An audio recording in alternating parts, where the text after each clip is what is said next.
三体它的这个脑洞很大嘛，一般人想不出这么宏大的一个故事来，然后就火出圈了。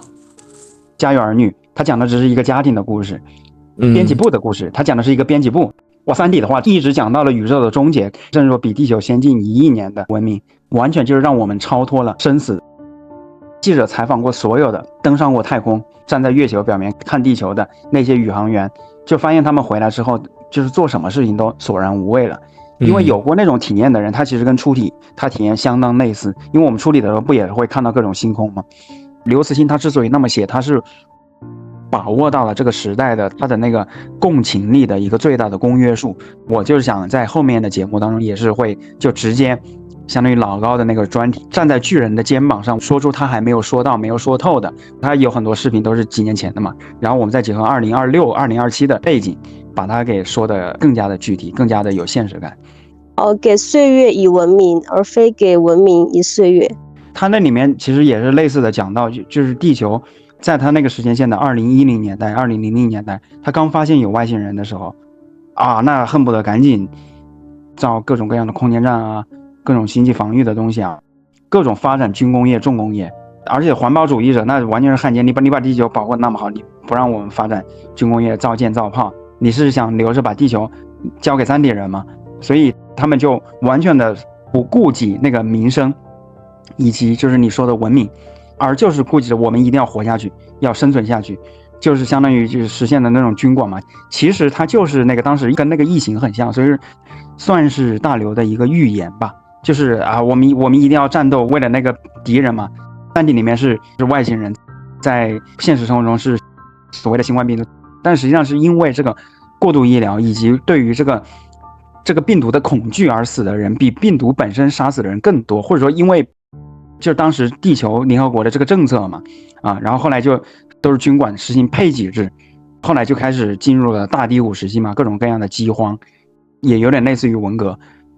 经过了很长一段大低谷时期之后，然后地球也污染的土不堪言，就有点也类似于文革当时要大炼钢铁嘛。然后我爸爸说他小的时候，那基本上所有的山都是光秃秃的，因为那个树都砍着50年代、60年代去炼钢去了。然后第二的话呢，当时毕竟是没有那个天然气，那个相当于煤气灶嘛，每家每户都是用那个农村的灶台。灶台的话，你需要那个相当于柴火嘛，或者稻草，所以所有的只要是说稍微长了一点的那个树杈啊，什么东西，或者路边的一些草，通通都被人拔光，回去捡回去存着当柴火来烧了。所以那个时候的那个生态嘛，当然空气还挺好的，只不过是植被的话，完全没有现在青山绿水这么好。然后后来经过了那些大低谷时期，人们就感觉就类似于新冠觉得那我就是给岁月以文明，而不是给文明以岁月。就是与其是每天就是隔离在家恐惧，你不知道什么时候会解封，还不如我就与病毒共存。我首先我要活成一个人样，而不是说就是我为了那个活下去，我最后成了在地上爬的一个小鳄鱼或者是什么生物。对，说的挺好的，这句话很好。里面类似还有一句话，就是当时具体我就不展开，就是陈星后来在几百年后，他跟那个托马斯韦德有一个对话，就是相当于他们发展有一个什么武器吧，但是那个武器它涉及到一个很强烈的伦理道德，就跟 AI 的道德一样，它可能会杀死一批穷人或者无辜的人，但是你不造这个武器的话，那就抵御不了三体人嘛。所以韦德的话，他就跟陈星说我们得造这个武器，求你的，听我的。他说失去人性会失去很多，但是失去兽性会失去一切。而陈星他说我选择人性，然后最后韦德被抓了，被处决了。后面的故事我们下期再聊。我觉得你刚才讲的这个挺有深意的，也是三体里边给人留下印象深刻的几个观点。讲文明的时候，先要考虑我们这个生存上的东西。就像那个你说我们回到那个文革时期会怎么做，就是那个时候的人可能他们的物质基础还非常薄弱，所以才会出现这种全国这种大规模的这种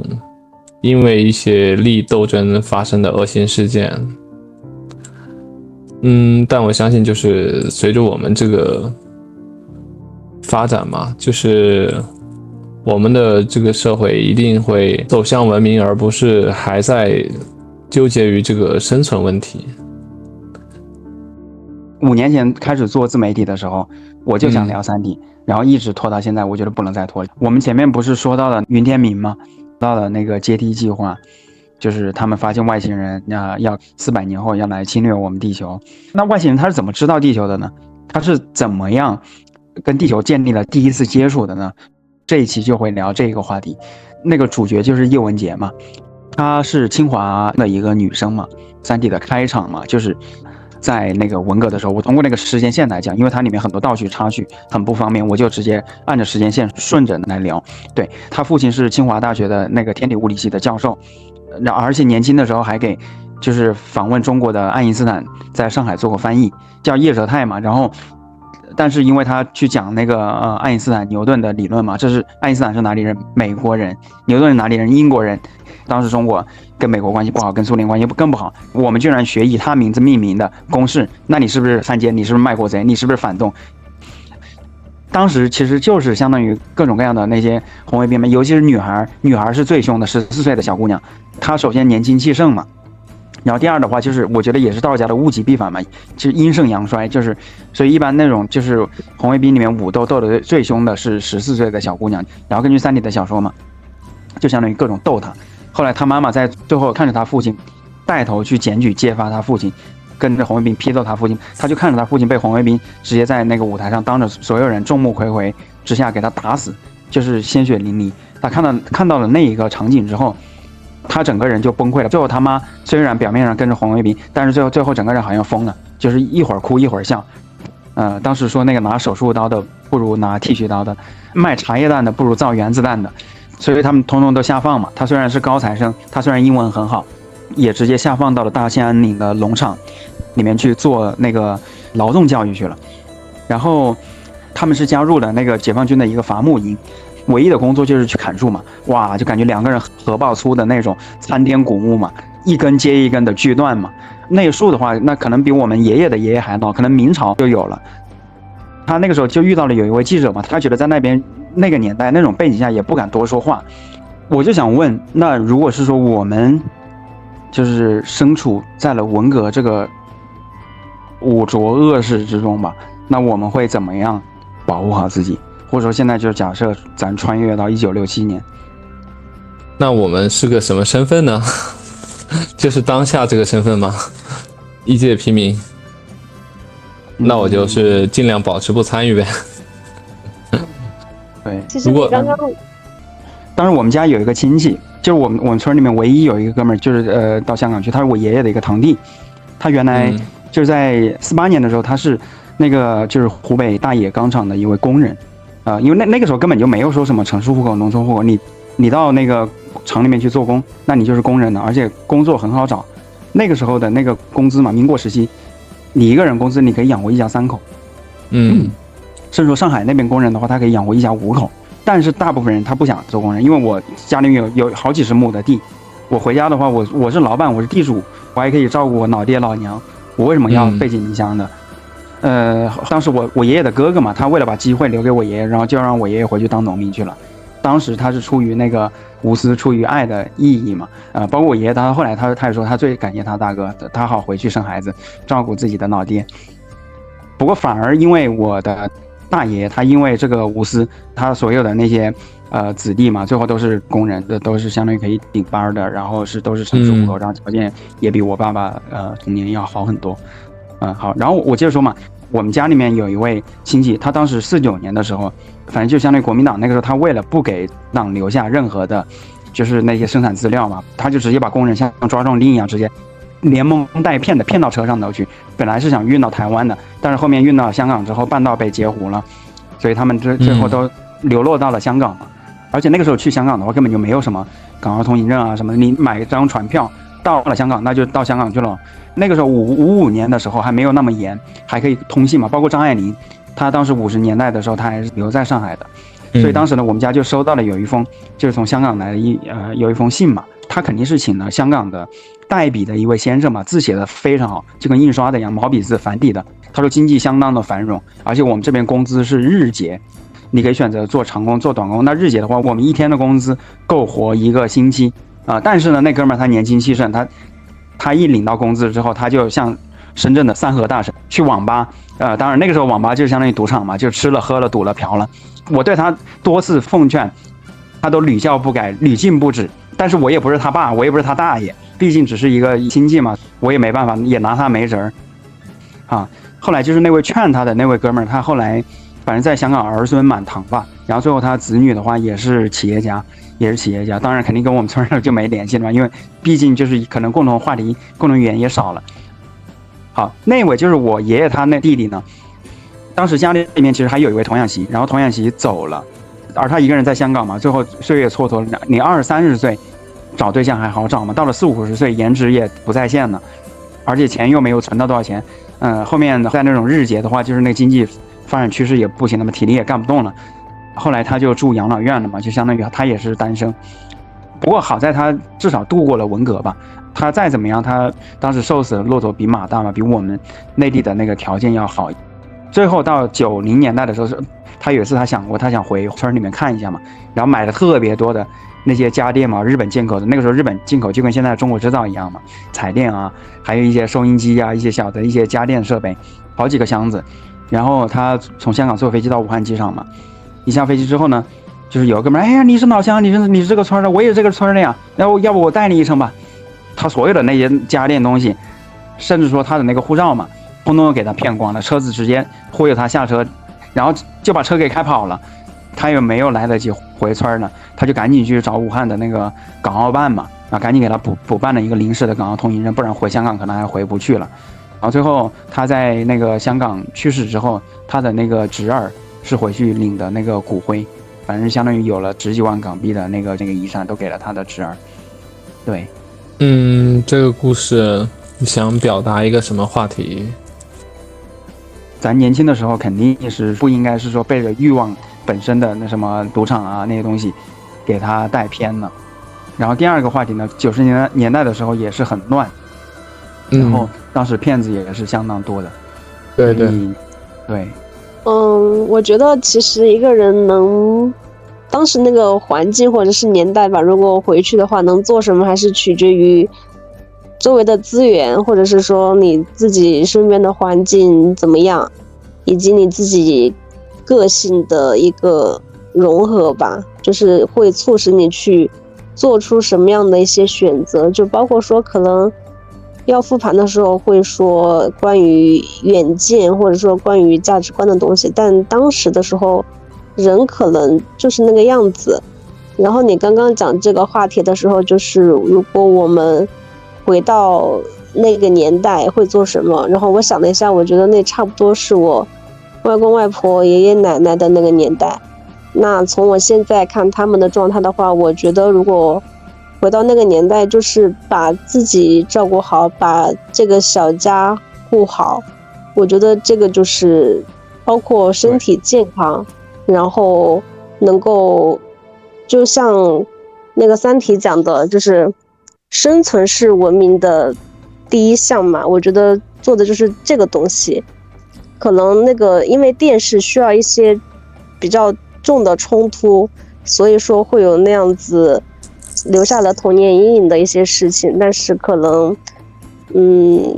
更多的人还是吃饭跟生活，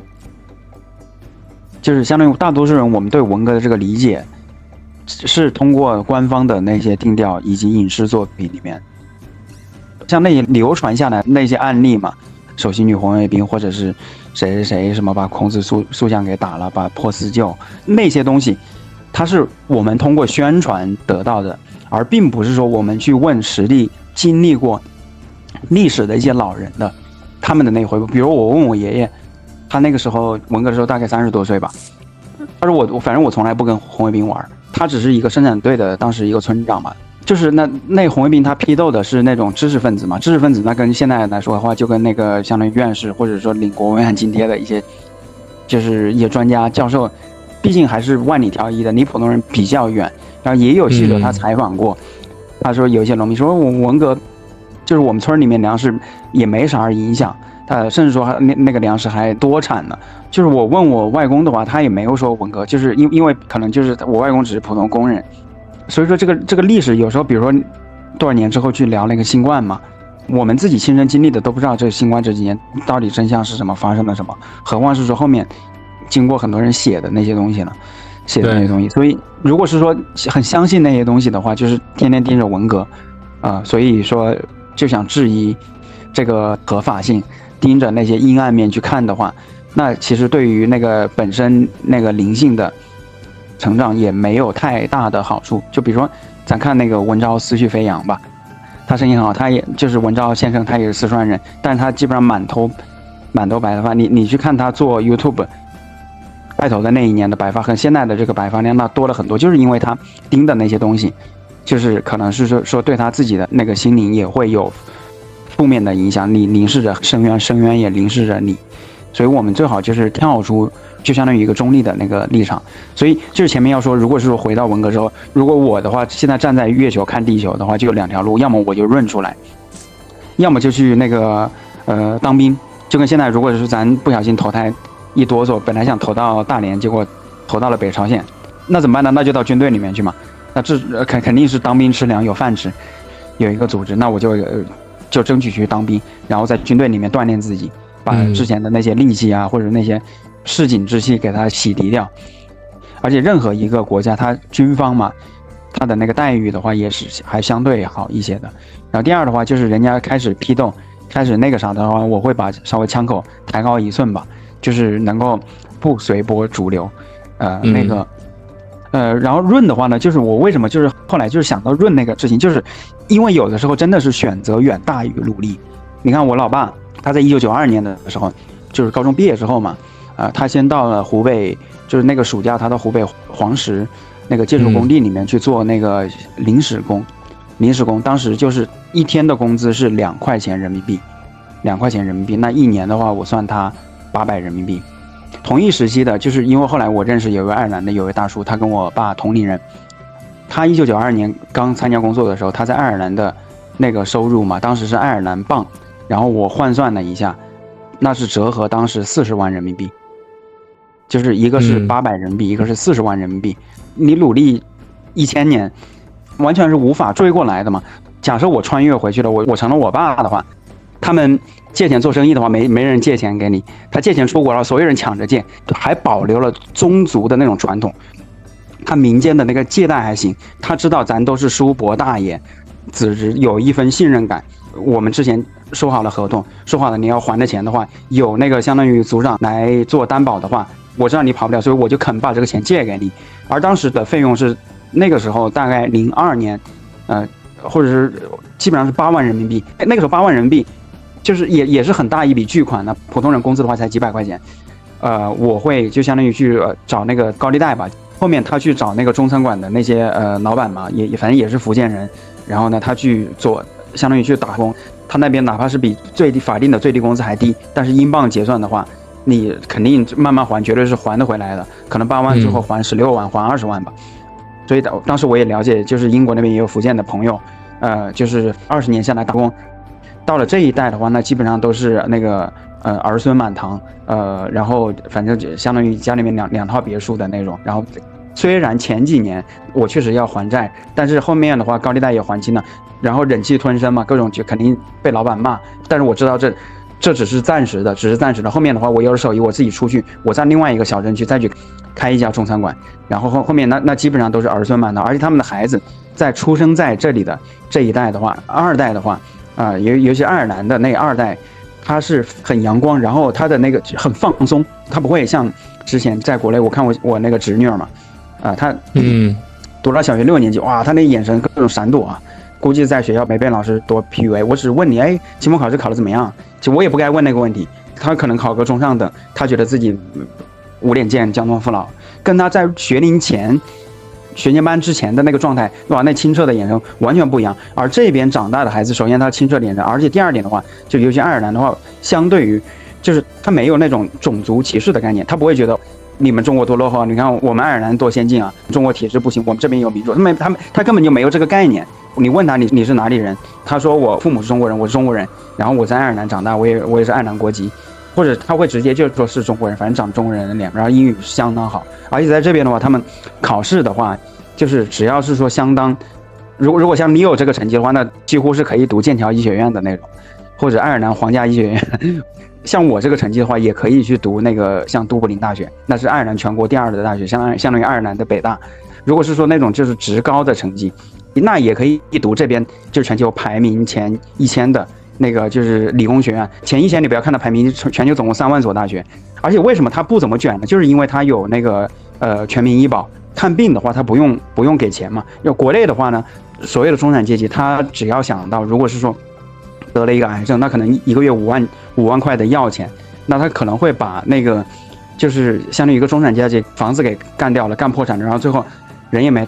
但这边的话，就是生病、癌症什么的，所有的都是政府来报，政府它需要很多护士嘛，然后而且它一直有需求，它一直人口老龄化社会。而欧洲人的话，他中国现在年轻人都不结婚不生孩子，他这边也20年前就不结婚不生孩子，他又没那么多孩子，然后老人又一年年的增多，那这些老人谁来照顾？所以他需要从外国来引进一些护士，然后他会给那些护理来开很多绿色通道嘛。然后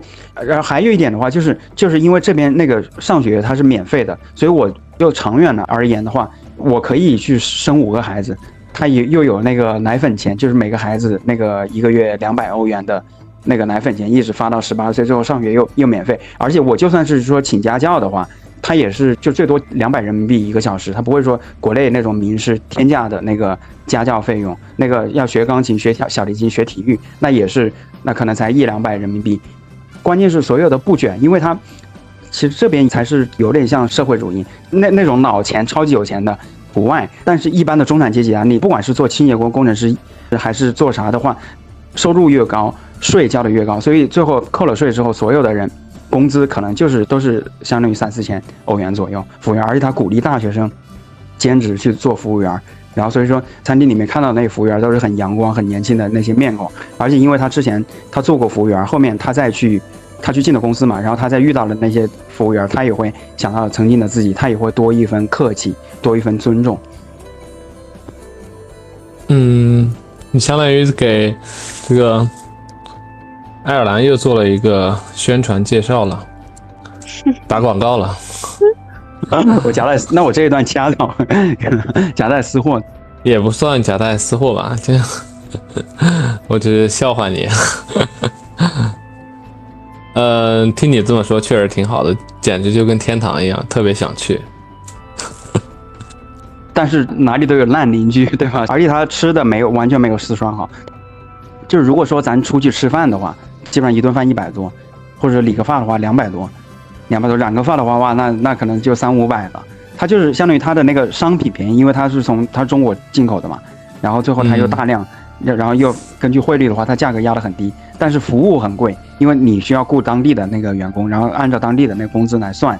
那个外卖费可能就40人民币，但是买一件衣服的话，可能跟你吃一顿饭的钱差不多。所以就是看怎么过的。所以我一般都是自己做饭嘛。拿到绿卡之后嘛，就是其实也可以通过这个优势我们来一起就是来做很多东西的。你看爱尔兰这个国家，它是技术洼地，因为他所有人他那种躺平状态。我之前那位韩国医生他都说了，他说我在韩国只是中上等的牙医，但是在爱尔兰至少是全国前100，我的医术全国前100，因为大家所有人都躺平的，只有我一个人是蹲着的。那我不就鹤立鸡群了吗？而且如果是说在韩国的话，去开牙医店，哇，那商业他各种想心思搞促销、搞活动、搞内卷，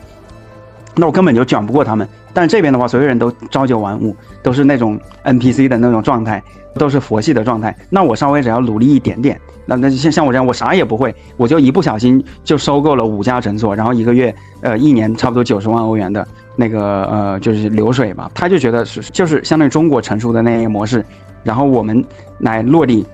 就相当于做一个爱尔兰版本的那个什么，就比如说之前爱尔兰版本的一个美团嘛，它在19年开始做的，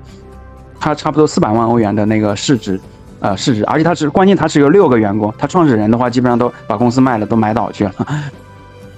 喂，刚才好像信号不太好吧，没有声音。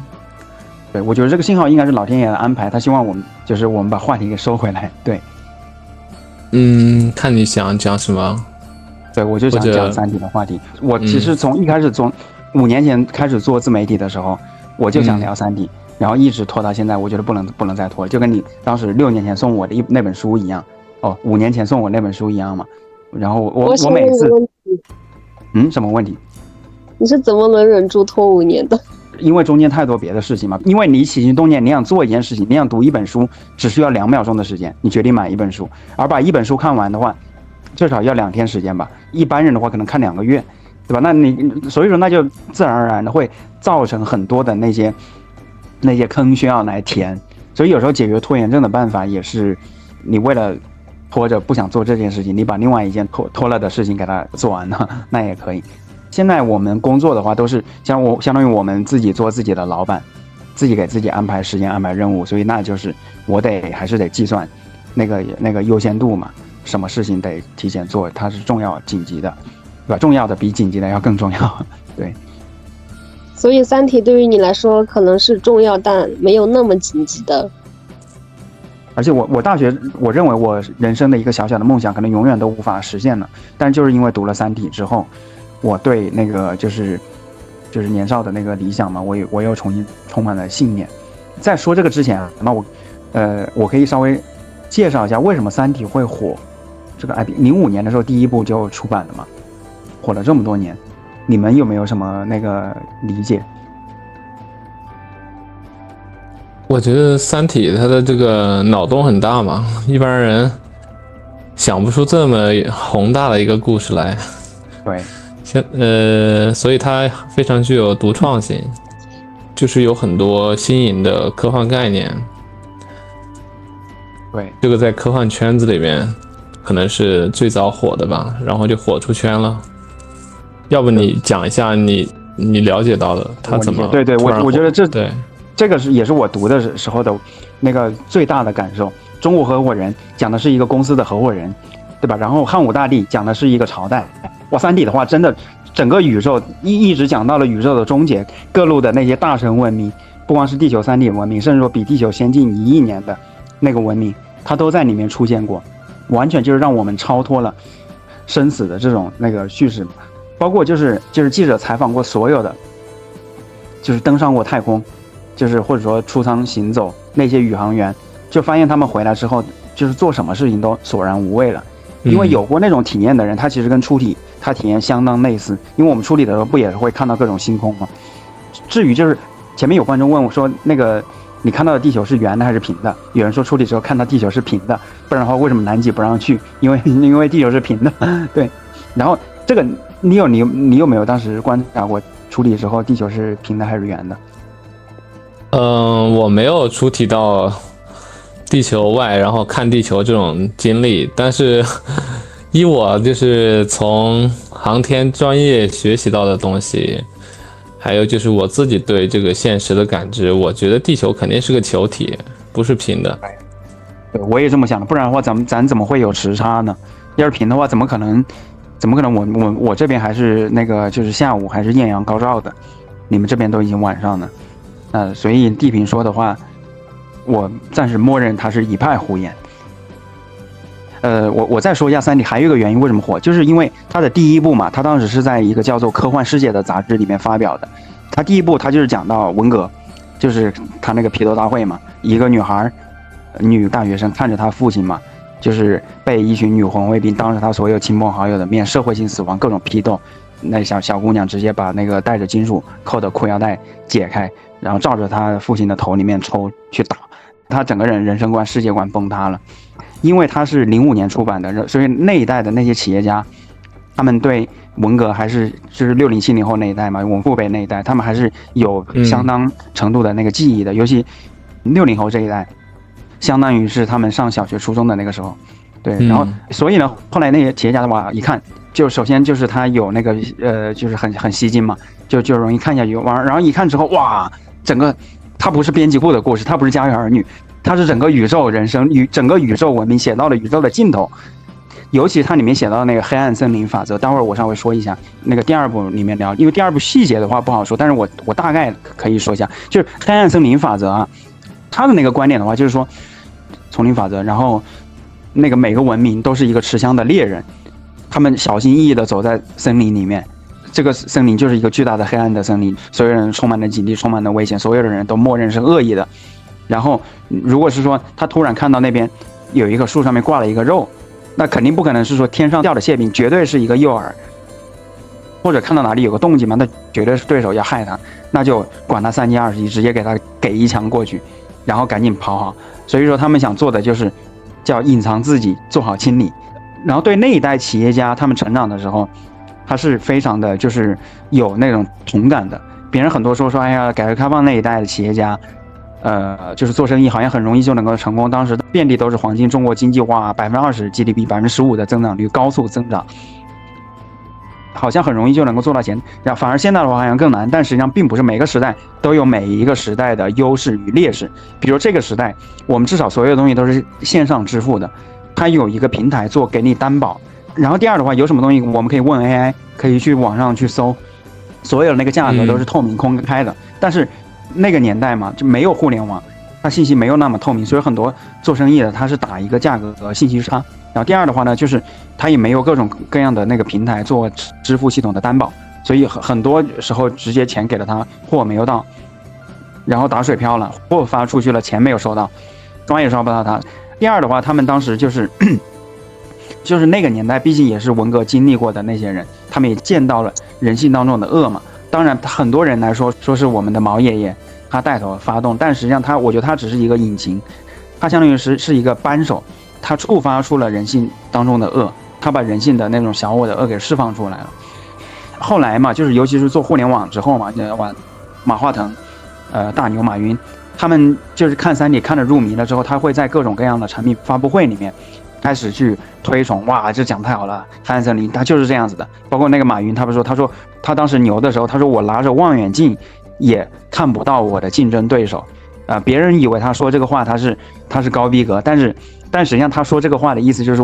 我在一个巨大的黑暗森林里面嘛。因为比尔盖茨他也说过，他说那个像软件公司的话，你永远离破产只有18个月，他没有什么那个技术壁垒，很容易人家就可以山寨一个一模一样的，做的比你好，卖的还比你便宜，然后你养了那么大一帮子人，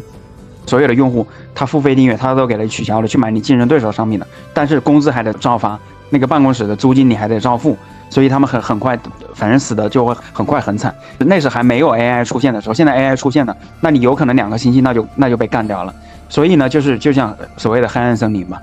所以他说每个文明都是持枪的猎人嘛。然后马云他流量又那么高，他一说这件事情，最后那就火起来了嘛。但是我个人绝对是不太相信说什么银河系的中心就是一个巨大的黑洞。包括那个霍金的黑洞理论啊，前不久被推翻了，就发现它实际上是像一个透镜一样的那个颜色，也不是黑色的。因为光线被扭曲了，你可以看到那个球体的背面像一个镜子一样。第二的话呢，也不是，它绝对不会说外星人是那种就是黑暗文明，就是他所有都是充满恶意，他要来搞你。因为文明它有一个大过滤器，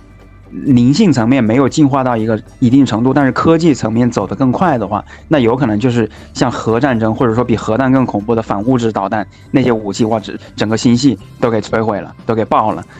所以实际上我还是相信凯文那个说法，就是说外星人他实际上是充满了善意的，能够进化出那么高的科技，它能够到达地球上，就相当于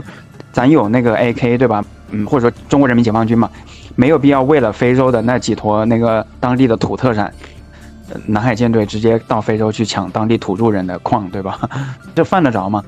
对，然后但是刘慈欣他之所以那么写，他是把握到了这个时代的他的那个共情力的一个最大的公约数，就跟我们做那个好的内容嘛，好的那个视频，像老高的那些话题嘛，他选的之所以火了的，他自带流量的，那都是相当于有数据分析的原因。为什么火的不是别人，不是别的话题为什么他挑这几个话题来聊？我就是想在后面的节目当中也是会就直接老高的那个专题嘛，站在巨人的肩膀上，我就着他说出他还没有说到、没有说透的，我给他进行一个拓宽与加深，然后再说出更多的包括他有很多视频都是几年前的嘛，然后我们再结合2026、2027的这个背景，把它给说的就是更加的具体，更加的有现实感，有现实意义。你这个想法挺好的。因为本来互联网创作就基本上都是深加工嘛。对，对，就是时间快没了。我下次多给一些时间你们说吧。没事。好，非常感谢啊！剩下的章节呢，我们会在下周更新，请订阅支持一下吧，让我们幸福喜悦吧。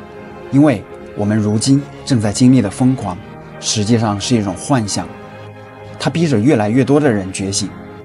可是呢，我们也要同情那些没法觉醒的人，因为世间的种种现象啊，造成了我们个体与灵魂的分离。我们会在螺旋上升的水晶上继续我们意识的进化。我们正在获得内心的勇气，将自己交给了灵魂，迈向了完全未知的领域。我是谁？我来到这个世界上究竟要做什么？